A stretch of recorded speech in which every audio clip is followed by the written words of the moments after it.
That'll do nicely, I think.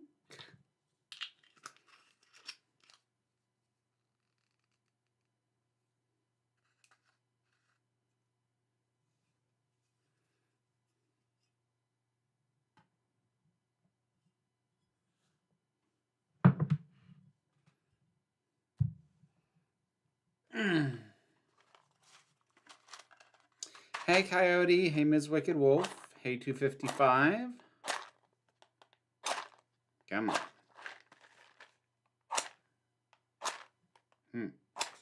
There we go. Stubborn.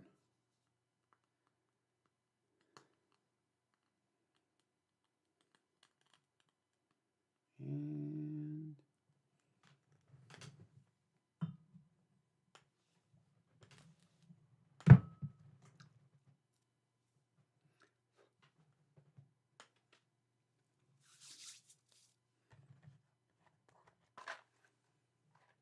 there we go.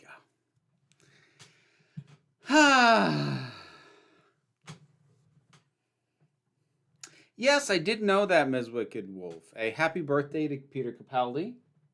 Still my favorite Doctor. I don't see that changing anytime soon.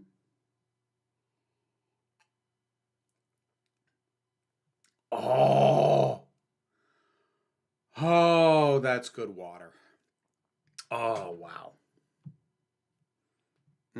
I really need that hydration. End of May, start of June is going to be Eating Good for Indie Theater Productions for me. Backrooms on May 28th, and The Amazing Digital Circus June 4th. Yep. I actually am going to be going to see The Amazing Digital Circus finale in theaters. My kiddo wanted to go, so it's a bit of a haul.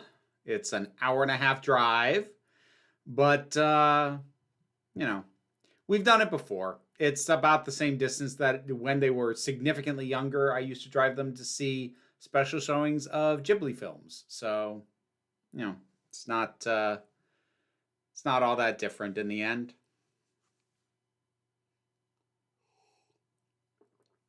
I have no idea what you're talking about, Ms. Wicked Wolf. I just like to sip water very delicately, that's all. And yes, I agree, 255. The whole thing was kind of silly, but it did get my head going and resulted in what will be Saturday's video. 255 knows about it because it's up in early access for Patreon supporters and YouTube members.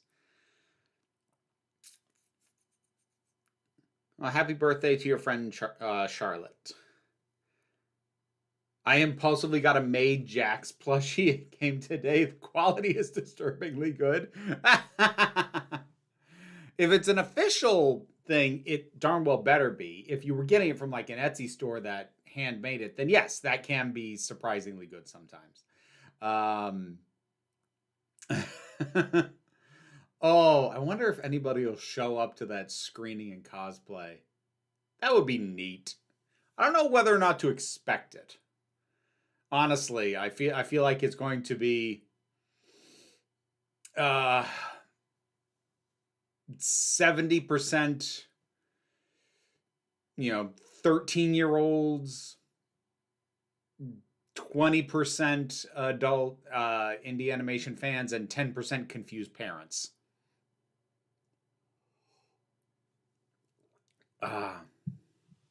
Real silk trim sleigh eyeliner. Dang! I'm in Transmask Jack's headcanon. Put on the headset and Kane saw a boy and put him in the body, just went with it. Never told anyone he thought he was a girl before the circus. Like, it's a solid theory. I will honestly, the thing I am most curious about for the finale is how many things they are going to actually definitively answer. Because I kind of hope it's that the answer is like half of the hanging questions. I know, like, people who are way more into lore than I am will want, like, no, I need answers to everything. But, like, if you know me, then you know that is very much not me. So we'll see what we get. We'll see. I'm hoping, like, I know my kiddo likes lore and theories and whatnot. I'm hoping that I am raising them to at least appreciate that sometimes a story benefits from not having every answer. We'll see. We'll see what reactions are.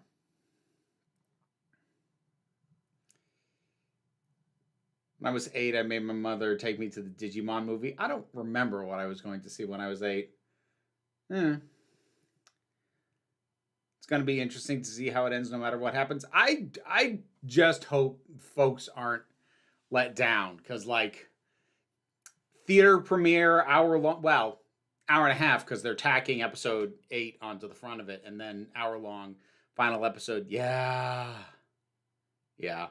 I mean, that's the easy guess, Aaron. That for some reason this has become the Amazing Digital Circus live stream. Welcome. I will try and keep up with the chat, but doing a super chat is the only way to guarantee I will respond to your comment or question. You'll also get a little gay heart of appreciation from me. But like Bubble being an antagonist in the final episode is the easy guess. I actually am not sure if a personified antagonist is even necessary for the final episode. It really depends on what they want to do with it, because they've got an hour, so there is a lot of room to either, yes, suddenly escalate the situation where, like, everything's falling apart now, or you could actually, like, have them get out relatively early and just explore what that means, the ramifications of that, in a way more low-key way, which I suspect the fandom wouldn't appreciate, but it's creatively, it's an option. You don't care about lore at all? I thought you just didn't care about speculating on it. Kind of both. Let me put it this way. I can enjoy lore as an element of a thing that is present. When lore is your primary mode of storytelling, you lose me very quickly. And, like, obsession with lore is a very large part of why I don't engage with fandoms, in fandom spaces all that much, because they tend to be very lore and theory heavy.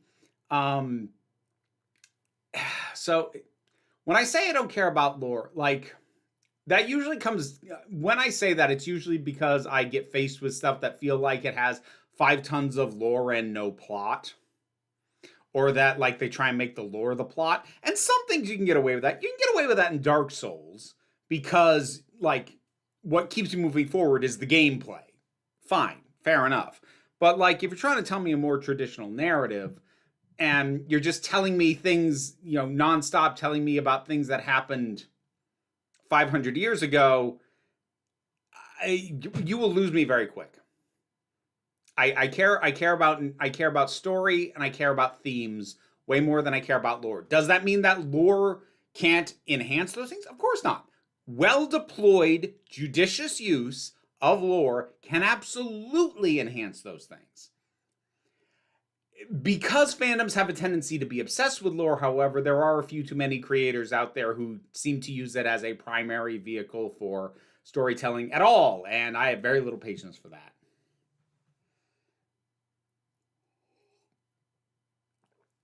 Bubble is dead, according to Gooseworks. Never trust what, and this has nothing to do with Ghostworks in specific, never trust what a creator says on the eve of a finale airing.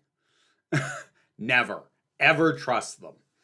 Now, and, like, maybe Gooseworks is being completely honest about that, but, like, that's my rule of thumb right there. Never trust a creator when the thing they are talking about hasn't come out yet and is about to.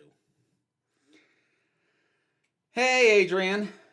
Can't remember if it was one of your videos. Someone else said that fan lore is more important. Don't think it would have been one of mine. Like, lore can, as a way to engage with fandoms, lore can be, something that keeps your fandom very, very engaged and very active. But again, there's a balance to that. And, like, look, I'm not like 100% anti-lore. There's lore in my novel. There is a ton of stuff that I don't explain, but it's not because I'm trying to seed lore stuff. It's because I know more about the world than makes sense to reveal in the story that I told. You know what I mean? Are you distinguishing lore from world building? Yeah, because so lore has to, when I say lore, it usually has to do with the fact that it is put forward as lore drops, or lore dumps in some case. Like world building as an exercise factors into lore, but that Venn diagram isn't quite a circle. Of the Devil had good both lore and story. Yes, I absolutely agree with that, Trista. There were little drips and drabs of the things that made that setting unique, sort of sprinkled along the way, and that is good use of lore of that setting so that you understand what is specific to this place. But it also just dropped that stuff along the way while telling good stories. Half of Dark Souls' lore is buried in item descriptions. I know, which isn't my preference, but like in a way, kind of makes sense again for a video game. Because the main focus of playing the video game doesn't require the lore, so making it a thing that's there if you want to look for it and engage with it makes a certain amount of sense. Again, Dark Souls isn't really my thing, not just for motion sickness reasons, although a lot because of motion sickness reasons.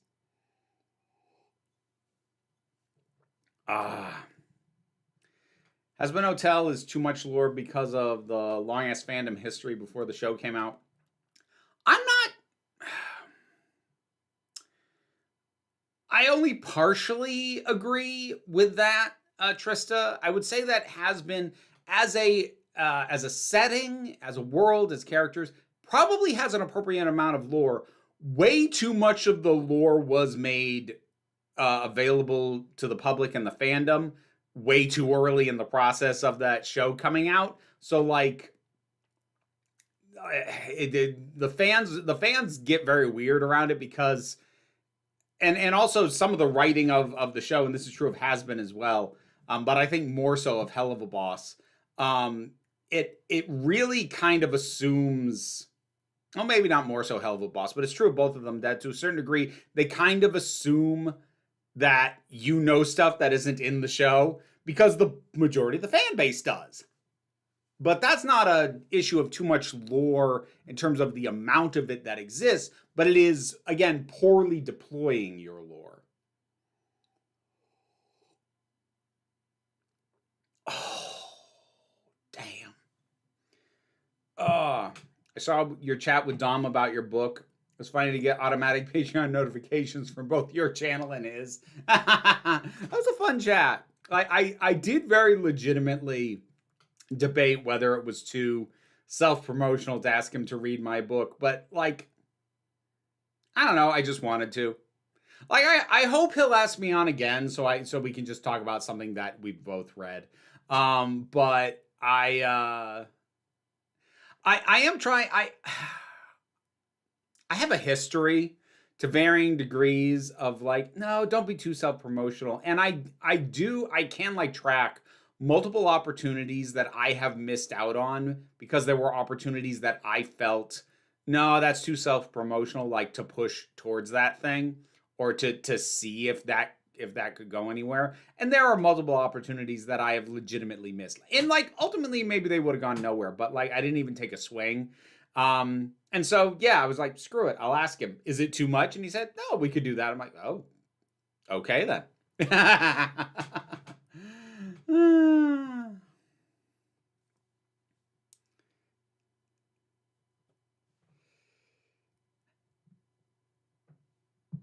Has-Been, Hotel, and Helva are going to be studied. Well, it'll be very interesting to see what the generation of fans currently growing up on The Amazing Digital Circus and Has-Been Hotel and Hell of a Boss and Murder Bots and all this stuff are going to be inspired to make in about 15 years. That's going to be very interesting. Godzilla minus zero teaser just dropped. Ooh, I'm gonna have to check that. I'm I'm hopeful, but I'm trying not to get my hopes up too much because like Godzilla minus one was so good that I really fear that any follow up is going to be a letdown. I really am worried about that. We'll see. Promoting myself feels slimy even though it's legitimate. It can a lot of the time, and like self promotion is kissing cousin to networking, which I also hate doing. So yeah, there are definitely things that I have I've missed potential opportunities that I could have taken a swing at. But like there are also other times I'm like I gave it a shot. Didn't work out, but I gave it a shot, and like I feel so much better about it. Like ultimately, at the end of the day, like speaking of somebody in their 40s with a lot of creative ambitions still, I would. It is a lot easier to swallow a rejection than it is to live with the knowledge that you didn't take the shot in the first place. I feel like I can say that with a good amount of confidence. It's really weird. There's never been a Godzilla anime. I mean, there's been some anime movies, and there's been some animated series, but Toho is really weird with Godzilla. That the company that controls the IP, they are weird with what they will and won't let happen with Godzilla.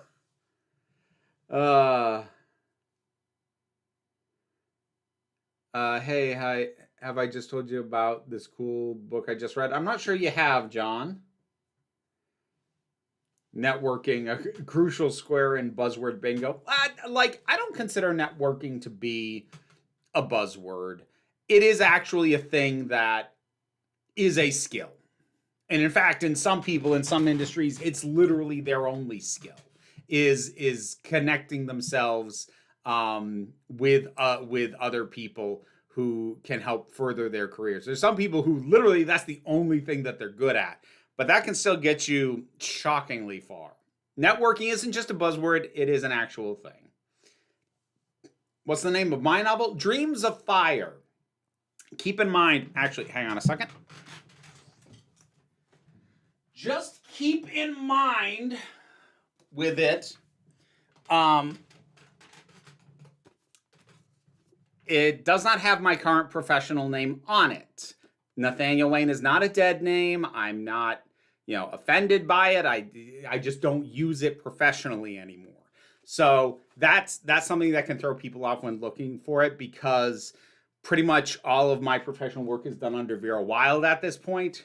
Whereas this is the only thing that I published under Nathaniel Wayne, and probably will remain so if and when I get around to the sidequel, I guess it is.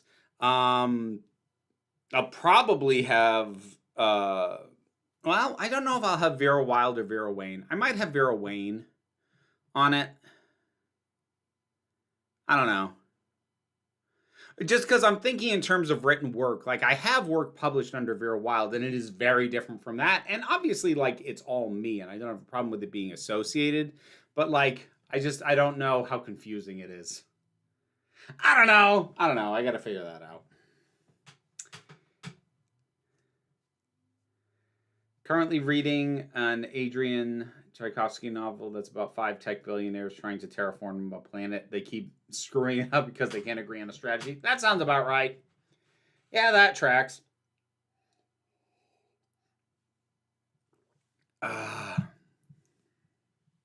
My dead name is now my undead name after I came out as bigender.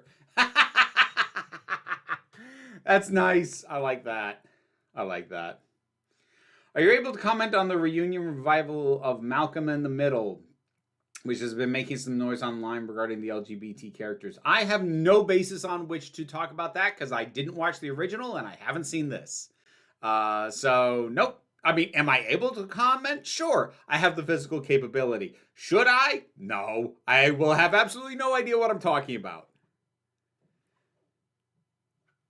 Did you see the comments that John Lithgow made saying that J.K.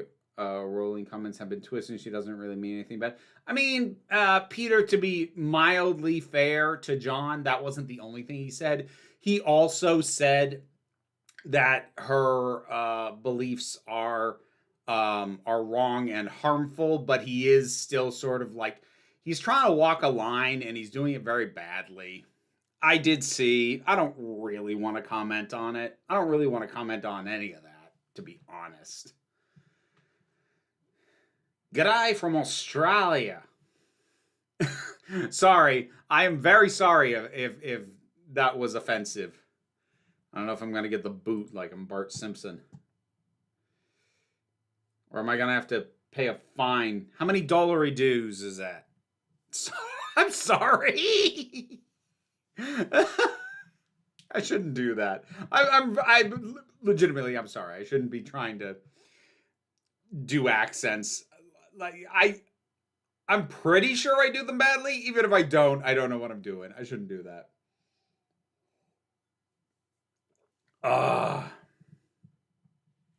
Imagine if Dreams of Fire got picked up for an animated series. I mean, it never would, but if it were going to be picked up or anything, they'd have to treat it kind of the way the Critical Role stuff's being treated. Like each book would have to be its own sort of series, kind of like they have, you know, the Mighty Nine and Vox Machina as separate things, because the other stories I plan to tell have a little bit of overlap, but they are different settings. Oop. Hang on, sorry, just dropped something.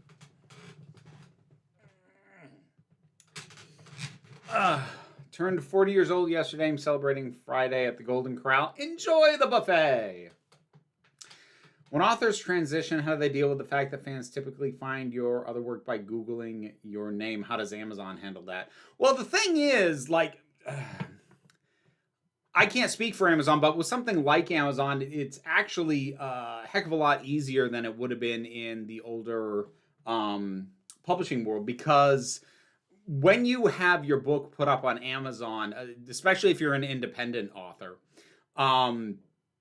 they're doing print on demand, which means all I would have to do if I wanted to change the name on this book, I couldn't do anything about the editions already out there, obviously. But for anyone buying it in future, it wouldn't be that hard. It would involve two things. I'd have to change the author listed on the Amazon, on Amazon's back end.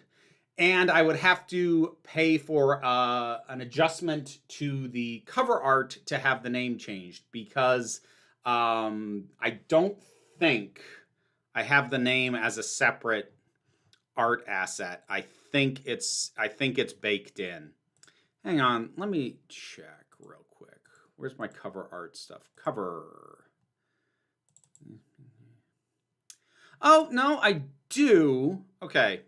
So I'd have to get, but like I don't have that as a font. I can't change that name myself. So I'd have to get in touch with the artist, have him redo the name for me, and charge me whatever he charged me for that. It probably wouldn't be that much. But then I'd have to update the art. Is what would be involved in that. In the older days of publishing, it'd actually be a much bigger deal, because whatever editions of the book are already out there have the old name, and only a fresh round of publishing a new edition would put a new name on there. So it's actually simpler now than it would have been a while ago. Trista, thank you for getting a channel membership. Rabble Rouser, I appreciate you very much. Do you know what CinemaCon is? And it's happening right now in Las Vegas. I don't know. I'm assuming it is a film convention or festival or both.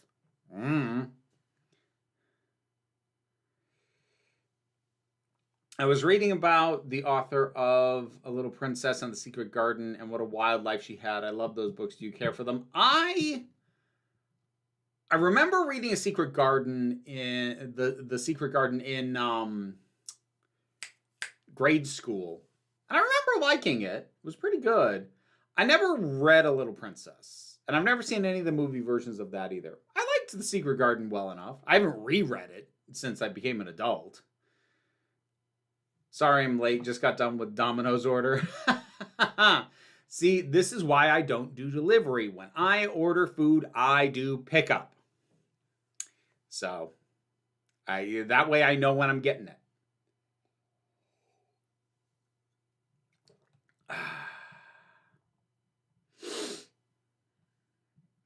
What does illustrated edition of your book mean? Well, it means what it says. There are some editions that have, let me get to one here, illustrations in them. So there's basically 3 editions of the book. Three physical editions of the book. Because I'm not counting like digital and audio as separate things right now. But there's 3 different physical editions of the book. There is the mass market book, which is, the smaller one, just about yay big. That has the maps in the front, but otherwise no illustrations. There is the monochrome illustrated edition, which is this one. And then if you get the hardcover, that has full color illustrations. And it's significantly more expensive. But yeah. Because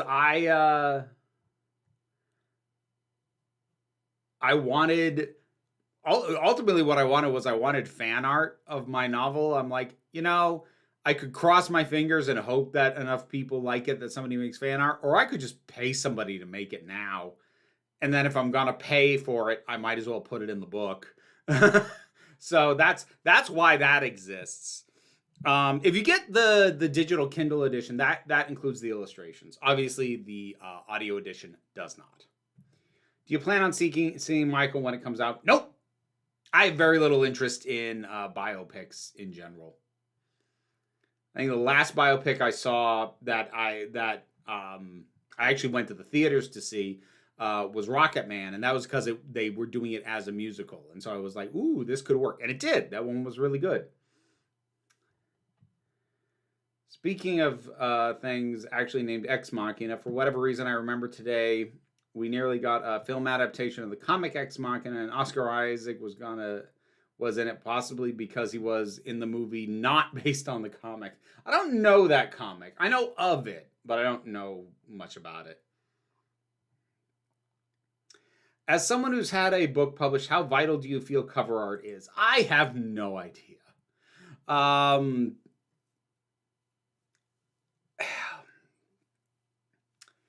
Different authors will give you different answers to that. Like, I think it matters in terms of like grabbing attention and giving people like a sense of place or atmosphere or something. I do think it matters, but I think it matters more in terms of don't put something that's misleading or turns readers away rather than necessarily being a major selling point. But it matters. Secret Garden sounds like an innuendo. Oh, I guarantee you it has been used as one.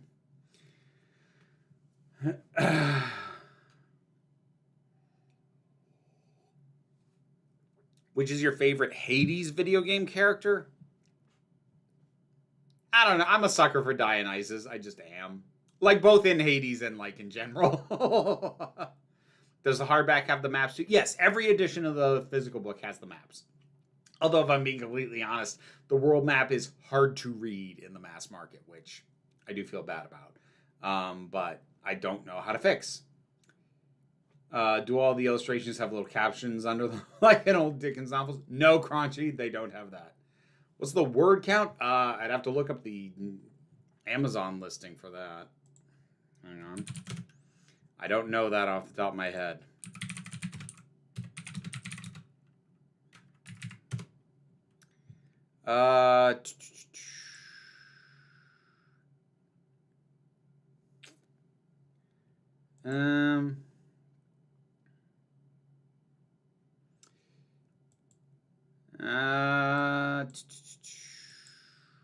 That's a page count. I don't know what the word count is. The audiobook is like 8 hours. No, almost 9 hours, and the physical edition of the book is 300 some pages. I don't know what the word count is. I couldn't tell you. Ex Machina comic, the world's only superhero becomes mayor of NYC. Oh yeah, I had heard of that, but I don't know much about it. I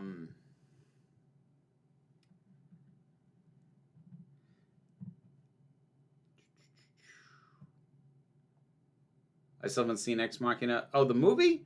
I do like that one. At some point I'm gonna get around to making a video where I'm gonna be talking about that a fair bit. Thoughts on Dionysus running camp, Half-Blood in the Percy Jackson series? I have none. I've never read those books, and I don't watch the show, so I don't know. I haven't seen or read that version of Dionysus, so I have no thoughts. I never disliked a Persephone. Wow, the Persephone that really got me was the one in Stray Gods. Oh, damn. I'm playing Hades for the 5th time. Yes, I'm upset. How do you count how many times? You mean like 5th time starting from scratch? Because, like, I'm just thinking the nature of that game, like, I could argue I've played it many times in terms of how many times I've beaten the damn thing, but that's kind of the point. It's hard to pick them. I love them, except Zeus. Screw him. Actually, I find Poseidon to be kind of the biggest jackass. Something about the guy's line delivery. And, like, it's perfect. Don't get me wrong. But his line delivery is just so pompous. Like, especially, like, in the first game. Oh, what ho, nephew! It's just his vocal delivery is so, I'm so awesome! He's such a shit. Zeus has that a little. Poseidon has that a lot. Any more convention plans this year? I'm going to try and get to Rose City in September.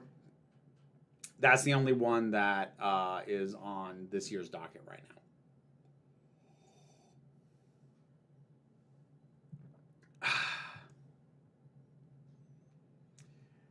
Percy Jackson and the Olympians Dionysus is like that one jerk neighbor that no one likes. That sounds boring to me. But again, like, I don't know.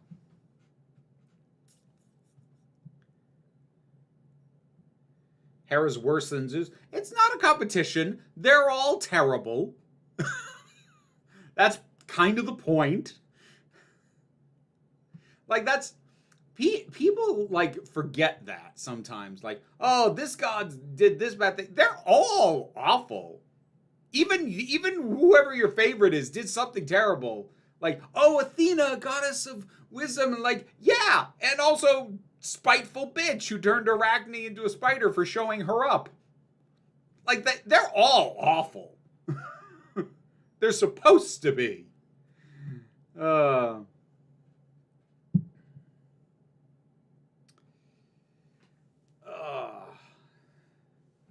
Also saw Ex Machina for the first time last week. The plot is like when your Roomba gets out the front door.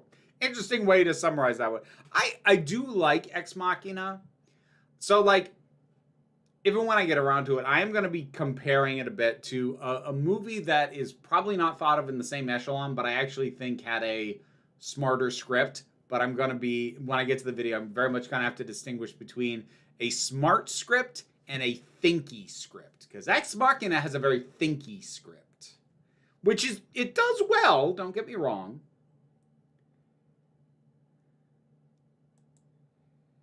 From the blurb on the back of your book, it kind of sounds like the main character is similar to Genosi, humanoid elemental folk. I'm not familiar with that term, so I couldn't tell you.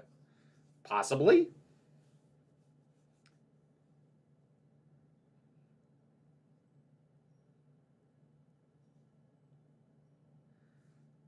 I don't think you saw the other message I sent that I sent tips on PayPal. Oh, thank you for that, Natty. I appreciate it. Much appreciated. And yes, I didn't notice that. There's an obscure indie 90s comic called Athena where the Greek gods are retired instead of killed off like the Titans. Athena ends up as a disgruntled punk rocker. I could see that. I could very much see that. The only major Greek god with any moral compass is probably Hestia, and she barely does anything ever in most myths. I mean, that's kind of the thing. It's the gods who do the least that you're like, ooh. I guess you're okay, because you didn't do enough to have as many awful things to your name.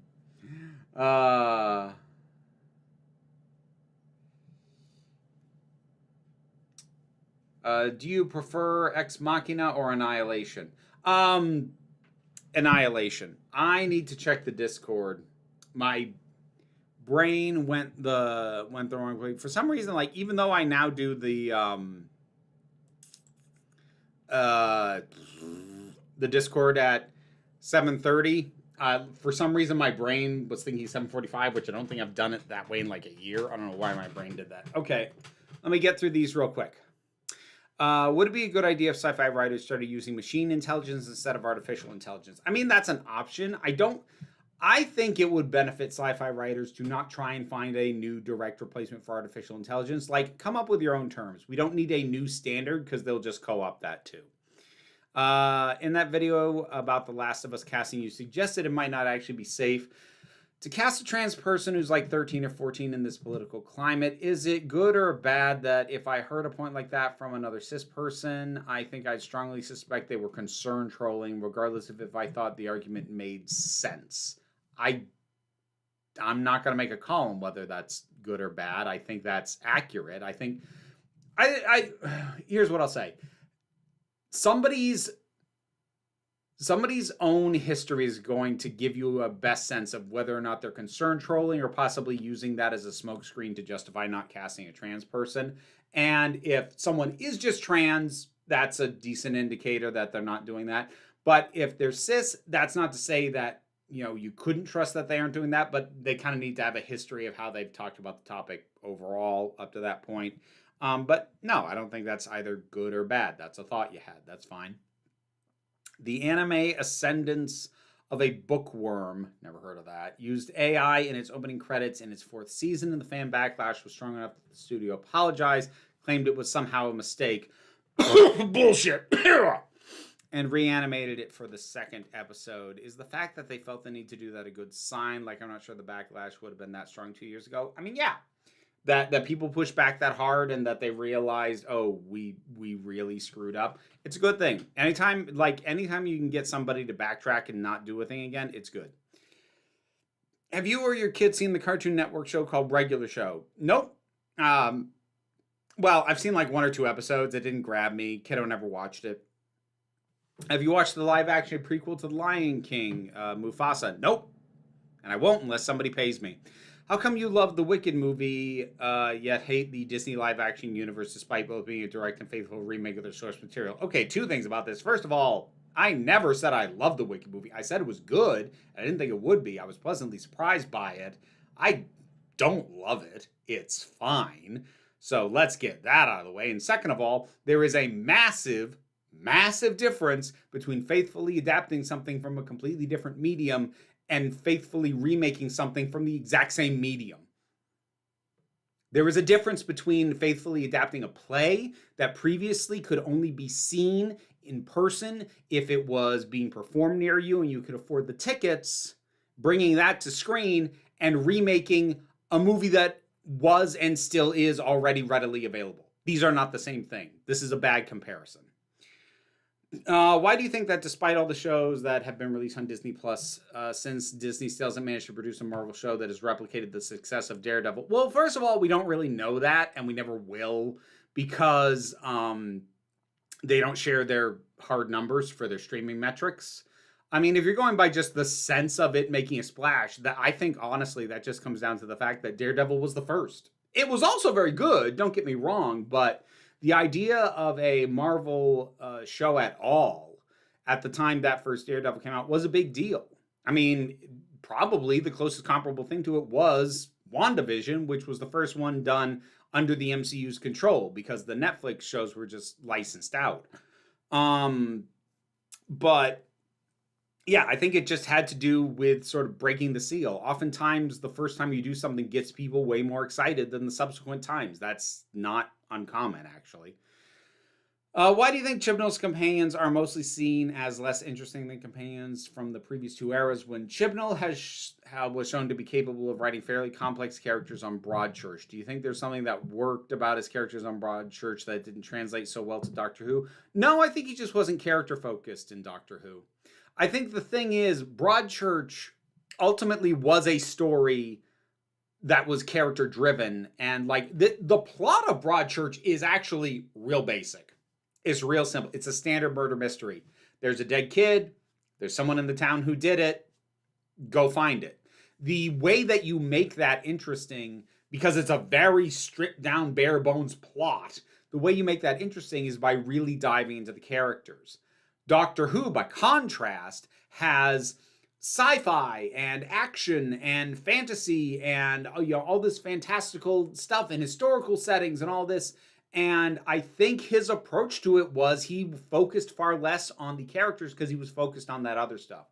I think the difference is a delegation of focus. I think when he made Broadchurch, he focused on the characters because the characters kind of were the story, whereas Doctor Who generally has very complicated stories before you even begin to touch the characters. So I think it just had to do with where he put his focus. With most advanced AIs now being able to fool the Turing test by mimicking what an intelligent person would say instead of actually being intelligent, do you think sci-fi writers need to come up with some new tests or determine whether or not a machine is intelligent, or is it preferable for them to instead try and describe what makes them intelligent as vaguely as possible to avoid real-world comparison? I honestly don't know. I kind of feel bad for writers in this sense because, like, it depends on how any given writer wants to approach it. I think what makes the most sense to me in my head as a writer, if I was writing a sci-fi setting with AI that I don't want to necessarily compare to our current AI, is to bring up that, like, yeah, the Turing test was the standard for a long time because nobody could beat it, but then a thing was made that beat it, and it still wasn't proper AI, so, we need better tests, which is also the reality that we're in right now. But it is a little bit difficult because I don't think anything else is going to have the near mainstream understanding of the Turing test. So I don't think any new tests, whether they are fictional or real, that get devised to try and replace it, I don't think they'll ever have as much of a mass pop culture understanding as the Turing test. So I think it's just a situation where any given writer is really going to have to go out of their way to not come up with a new test, explain kind of why the Turing test is a bad metric. I think they're just going to have to put the work in, because if they just default to the Turing test, anyone who knows about what is being done with chatbots right now will already know that is a test that shouldn't be the standard anymore. It was for a long time because we didn't have anything that beat it, and there are some things now that do, and they're still not proper AI, so here we are. Okay, I'm now back in the main chat. I think we all want to be a Doctor Who showrunner, but I wouldn't wish it on my worst enemy. I don't think I'd want to be the showrunner. I would like to work on the show in some capacity. I don't think I'd want to be the showrunner personally.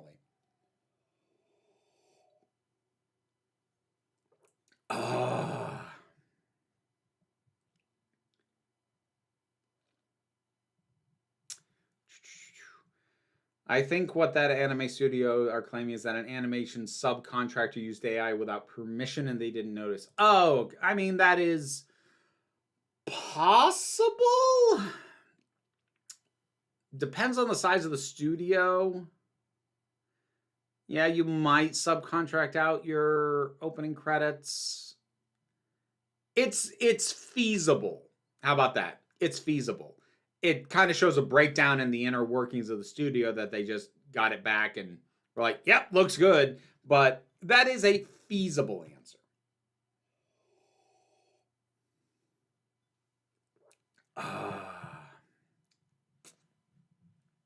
What's with you and Stray Gods Persephone? She's hot.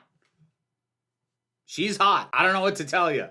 I like it. It really is not much deeper than that. Well, I mean, I suppose it is. She's well written, and I can claim that. But the truth of the matter is, I got all hot and bothered the instant I saw her show up in that game. So me pretending like, oh, it is because of the depth of the writing and the interesting take on this particular deity. All those things are true, but like, that wasn't what got me going. And it would be very dishonest of me to pretend otherwise. She's hot, man. Is what it is. I was gonna say I have a type. That's true and not true. I have several types. I actually have quite a few types. That is definitely one of them. If you were a demigod, how would you react? I suppose it would depend on what the rules would be. Like demigods, you get to make up the rules. I never had a plot for this, but I had a concept at one point for a setting in which like the gods are still around, but they don't matter anymore because their power is driven by belief in them, which is like pretty common. I'm not claiming that that's original, but the idea that I had is that the actual issue is the demigods, because since they're half human, their power isn't tied to people believing in them. So they never got weaker, but the gods did. I never had a story to do with that setting, but that was an idea. I forgot that I'd had that idea. That was a while back I had that one. Never knew anything to do with it, which is why I forgot about it.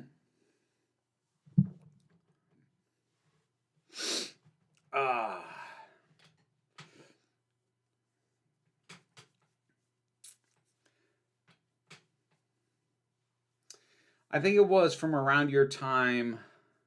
Did you ever watch Shelley Duvall's Fairy Tale Theater? I didn't. I would have been around the right age. But no, I didn't because I didn't really watch much TV growing up. We didn't have broadcast TV in the house. My mother hated it. She hated commercials and she hated the news. So the way I watched TV was my grandmother would tape onto like recordable VHSs my favorite shows.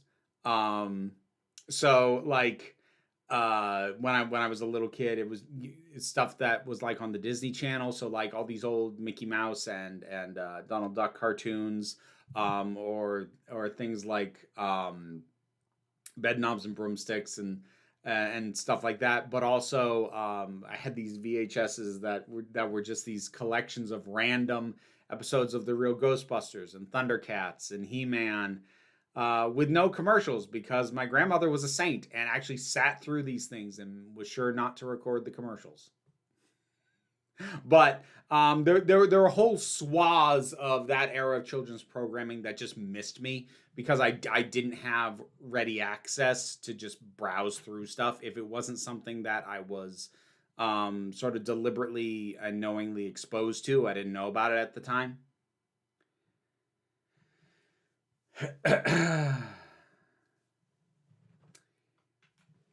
In the Percy Jackson universe, wrong universe. Olympus peak moves with the Heart of the West currently in the U.S., though that could move to Canada sooner or later. Okay. All right.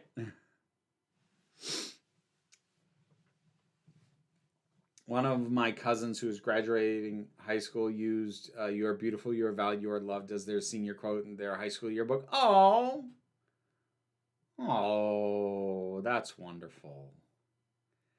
Dang. My dad used to set up the auto record for the VHS player for late night monster movies for me to watch the next day. Oh, good on your dad. Did any 90s to 2000 sci-fi show characters in particular inspire your type, or did you discover it before you got into that media? Again, I have many types, and I've just been discovering them as I move through life. Like, I don't, while I can identify most of my types, I couldn't tell you, like, where that came from. I couldn't tell you, like, oh, I saw this, and that's when I realized that was my type. I can't boil it down like that. Feel free to not answer this, but do you ever get bigot / trolls saying your queerness is a result of being raised by a single mother? Actually, no. I think largely because most of them don't bother to find out enough about me to ever learn that. I mean, you'll get presumptive assholes coming in and being like, this is what happens when there's no strong father figure. But it's not because they know I was raised by a single mother. That's just shit they say to every trans person. I've been exploring, quote unquote, my types a lot lately. And I can pinpoint some. Definitely baffled about others. What's the story behind your closing every stream with the macavity? If you'd rather not say, let me know. I'll stop asking. It's a running joke at this point. So, like, 6 years ago, I did a drunken review of Cats, of the movie Cats. And one of the things I pointed out in that is the character of Macavity, played by Idris Elba. He only does it, I think, the once, but there's one time where he, like, because he can, like, do weird magic stuff, and he kind of, like, whooshes away like dust on the wind, and you kind of hear his voice go, Macavity! And I ended that review, I kept pointing that out in the review, and I ended that review doing that. And shortly after that, somebody encouraged me to close a live stream by doing that, and it's just become a thing. I love that you said, if you'd rather not say, let me know, as if there was some dark secret behind Macavity.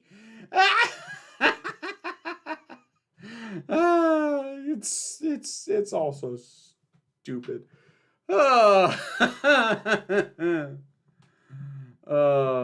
have a couple types: long, mystical, white hair, genderless, super androgynous. Basically, Alucard. Game version, not the show version. Well, the game version is more stoic. Here's the thing.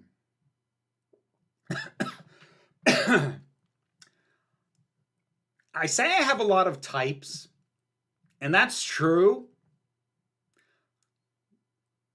Almost none of them are men. That's not to say that I never find men attractive.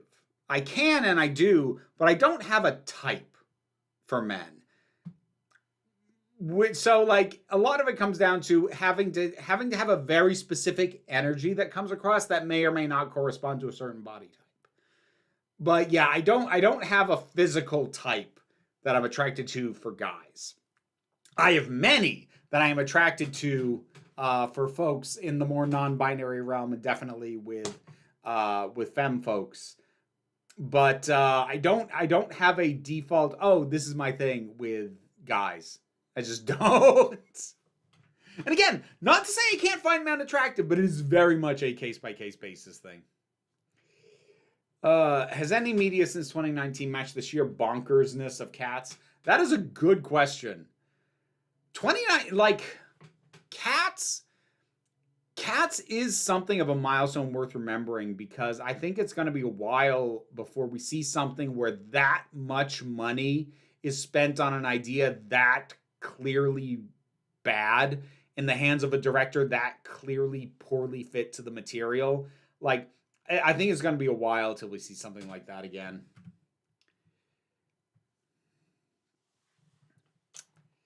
The adjutant was so my type. 8 foot tall valley girl, that's your type, Trista? Supreme Omega! Thank you for the super chat. I appreciate you a lot. On 90s X-Men, after Claremont left, isn't it a shame Storm kind of got pushed to the sides? Because by mid-late 80s, she was the de facto leader of the X-Men. Yeah. Like, Claremont, Claremont's not perfect. I'm not going to claim that he was, but overall, I like him, and I like his overall notions, and I like a lot of the directions he pushed stuff. And I think, yeah, X-Men got almost exponentially weaker once he left and was no longer writing them. I think they started actually becoming a hot mess pretty soon after he was off it. Thoughts on King Gator from All Dogs Go to Heaven being a meme on the internet? The only reason I feel weird about that, it was kind of the nostalgia critic that like made it a meme. So I mean, it's just a thing. Coyote Azul, thank you for the super chat. Super chat is quiet, isn't it? It happens sometimes. I appreciate you making some noise. Why did I say that? Like it's a Rob Schneider sketch in the 90s, making copies. What am I doing? Do you have any celebrity crushes? I'm not sure I do. I'm not sure I do because like I'm old enough to not have particularly high expectations of real people that I've never met. You know what I mean? Like I assume that any human being that I have never met is probably deeply flawed in ways that I don't know about, so I don't put them on pedestals the way you might with a crush. And I mean, I suppose some people can crush without putting somebody on a pedestal, but I don't know. There's somebody that I feel like I would feel comfortable saying like, oh yeah, I crush on that person. I don't think so. I feel like Amelia Perez came close with that awful song about transitioning, but that film was just some offensive garbage. They also didn't spend nearly as much money on it. Like, for comparison, hang on. Let me bring this up real quick. So, Amelia Perez had a budget of $26 million. Cats had a budget of $100 million. So, like, that's why I think Cats is special. Not just that it's bonkers. You can find, if you're doing sub $30 million, you'll find more bonkers movies. But when you're up into $100 million and up, things don't get that out of hand anymore. So, yeah. Personally, I think what actually happened with that anime is they were like, let's see if we can slip this in without anyone noticing, and now they're lying. That's distinctly possible, 255, but like it's one of those things where like the speculation doesn't help. Like you'll never know for sure either way. Who plays Hela? Her oh God. What? Oh, this is gonna bug me. Shit. Oh my freaking God.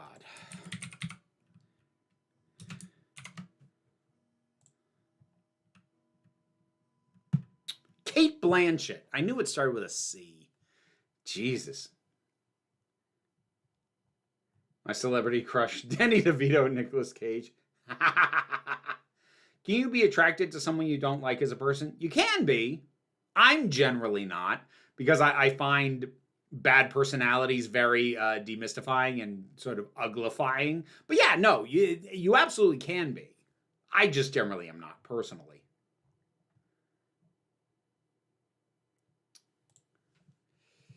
Paul Dano's probably my weirdest crush. I'm not even into men all that much. Oh, you like a soft boy.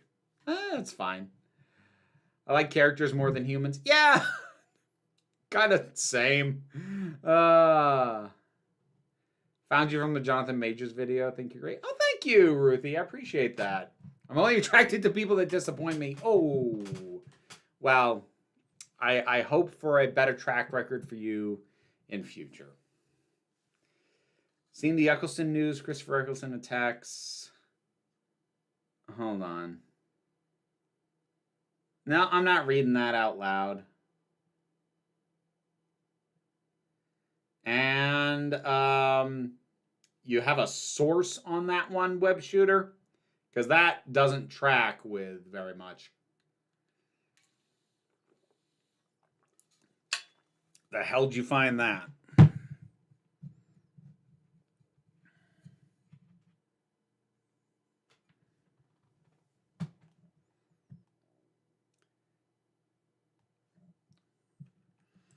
Hang on.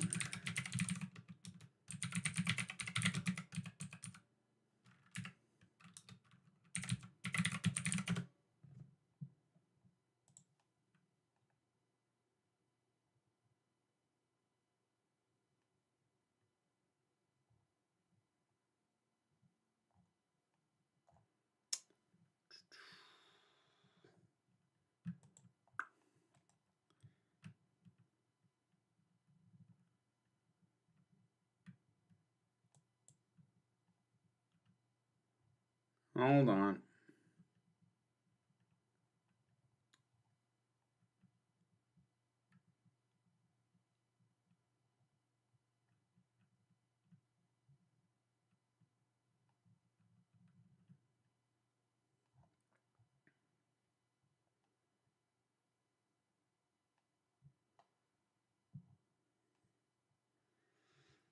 Yeah, what I'm finding for quotes from that, I can't see the actual Radio Times because they're behind a paywall.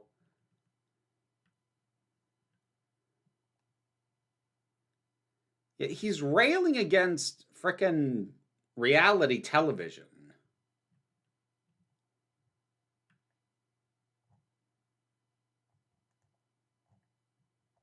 Yeah, I don't know where you found that as a summation, old web shooter.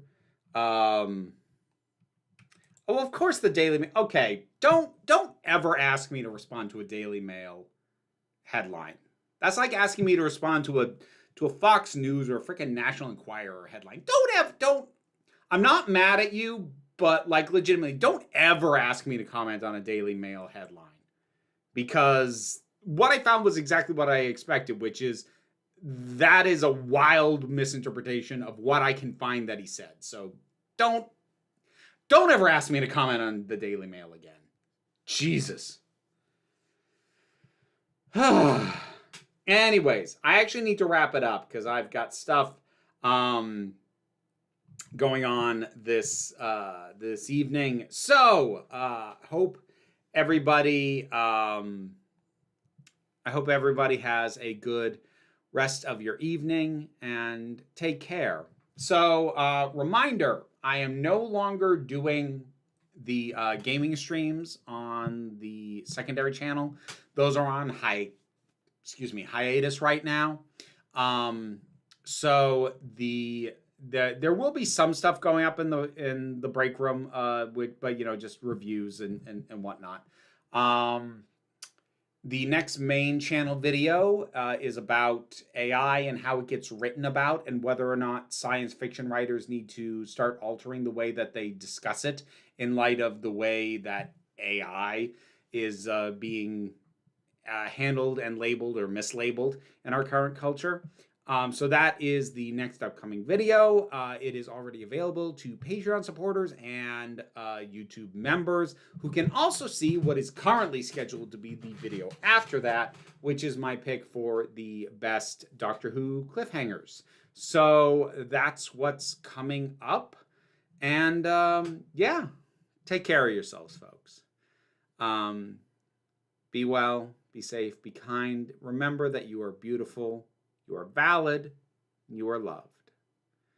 You're the council, and I'm just running the meetings. And until next time, this council is adjourned. McCavity!